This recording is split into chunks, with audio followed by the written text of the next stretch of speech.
சட்டமன்ற ஜனநாயகத்தில் ஆளுங்கட்சி காதுகளாகவும் எதிர்கட்சி குரலாகவும் இருக்க வேண்டும். அதுலதான் இந்த அவையுடைய பெருமை நிச்சயம் அடங்கி இருக்கு. பொதுவா இதுக்கு முந்தைய சட்டமன்ற பேரவை எடுத்துக்கிட்டா ஆளுங்கட்சி வரிசையில அதிக உறுப்பினர்களும் எதிர்கட்சி வரிசையில அதை விட குறைவான உறுப்பினர்களும் இருப்பாங்க. ஆனா இந்த முறை கிட்டத்தட்ட ஆளுங்கட்சிக்கு இணையான எதிர்கட்சி வரிசை வலிமையா இன்னைக்கு அமைஞ்சிருக்கு. அதுதான் இந்த பேரவையுடைய இன்னொரு கூடுதல் சிறப்பு. இதன் மூலமா தமிழ்நாட்டு மக்கள் ஒரு முக்கியமான செய்தியை நமக்கு சொல்லி இருக்கிறாங்க.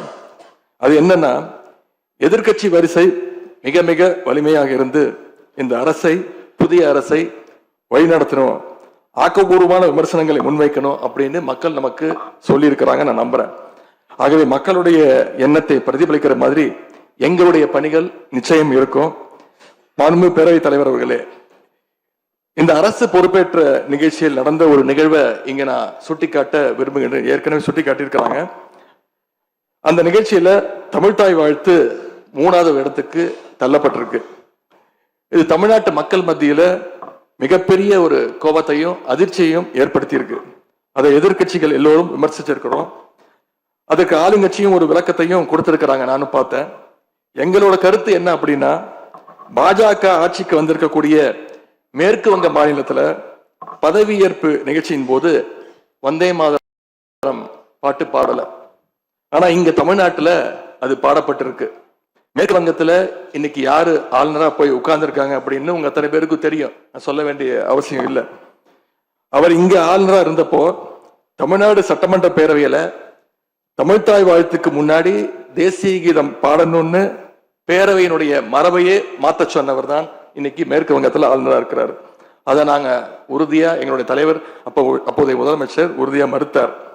அதனால 2023ஆம் ஆண்டு முதல் தொடர்ந்து 3 வருஷம் அவர் பேரவையிலிருந்து வெளிநடப்பு செஞ்சுட்டு போன காட்சிகளை எல்லாம் நீங்களும் பார்த்திருப்பீங்க. இதன் மூலமா நாங்க சொல்ல வர்றது, அடுத்து விரைவிலேயே இந்த பேரவையில ஆளுநர் உரை நிகழ்த்த இருக்கிறார்.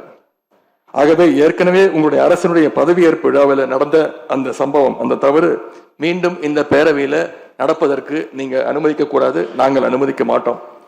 பேரவையில் மட்டுமல்ல, தமிழ்நாட்டில் நடக்கக்கூடிய எந்த நிகழ்ச்சியாக இருந்தாலும் சரி, அரசு நிகழ்ச்சியாக இருந்தாலும் சரி, எந்த நிகழ்ச்சியாக இருந்தாலும் சரி, தமிழ்தாய் வாழ்த்து என்றைக்கும் 2வது இடத்திற்கு நாம தள்ளி போக விடக்கூடாது. இந்த அரசு அதற்கு அனுமதிக்க கூடாது என்று நான் இங்கே கேட்டுக்கொள்கின்றேன். ரொம்ப விழிப்போடு இருந்து நம்முடைய உரிமையை, மரபை பாதுகாக்கணும்னு உங்களை எல்லாம் வலியுறுத்தி நான் கேட்டுக்கொள்கின்றேன்.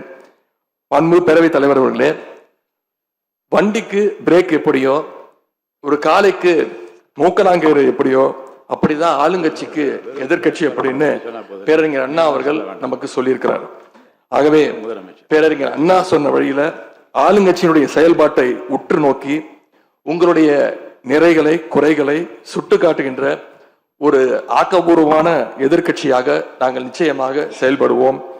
இந்த அவைக்கு புதியவங்க, ஃபர்ஸ்ட் டைம் எம்எல்ஏஸ் நிறைய பேர் வந்திருக்கிறீங்க. அதுல மிகுந்த மகிழ்ச்சி.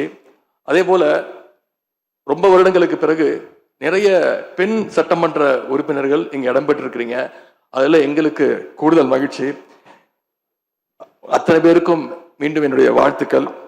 தமிழ்நாட்டுடைய உரிமைகளுக்காகவும் வளர்ச்சிக்காகவும் நாம எல்லாரும் சேர்ந்து ஒன்னா பயணிப்போம். எது எப்படி ஆனாலும் திராவிட இயக்கத்தினுடைய அடிப்படை கொள்கைப்படி எல்லோருக்கும் எல்லாம் கிடைக்கிறதை உறுதி செய்கின்ற வகையில எதிர்கட்சி வரிசையில இருந்து நாங்கள் நிச்சயம் செயல்படுவோம். நடந்து முடிந்த தேர்தலில் ஆட்சி அமைப்பதற்கான பெரும்பான்மையை ஆளுங்கட்சிக்கு மக்கள் வழங்காமல் போனாலும் திராவிட முன்னேற்ற கழகத்துடைய தலைமையில் தேர்தலை சந்திச்சு வென்ற தோழமை இயக்க சட்டமன்ற உறுப்பினருடைய ஆதரவோடு ஆட்சி அமைத்திருக்கக்கூடிய புதிய அரசிற்கும் மாண்பு முதலமைச்சர் அவர்களுக்கும் என்னுடைய வாழ்த்துக்களை நான் மீண்டும் தெரிவித்துக் கொள்கின்றேன். மாண்புமிகு பேரவைத் தலைவர் அவர்களுக்கும் பேரவை துணைத் தலைவர் அவர்களுக்கும் என்னுடைய நன்றி. உங்களுடைய பணிகள் சிறக்கட்டும். மீண்டும் என்னுடைய வாழ்த்துக்களை தெரிவித்துக் கொள்கிறேன். நன்றி, வணக்கம். வெல்க தமிழ், வாழ்க தமிழ்நாடு. மக்களை பிரிக்கும் சனாதானம் நிச்சயம் ஒழிக்கப்பட வேண்டும். நன்றி, வணக்கம்.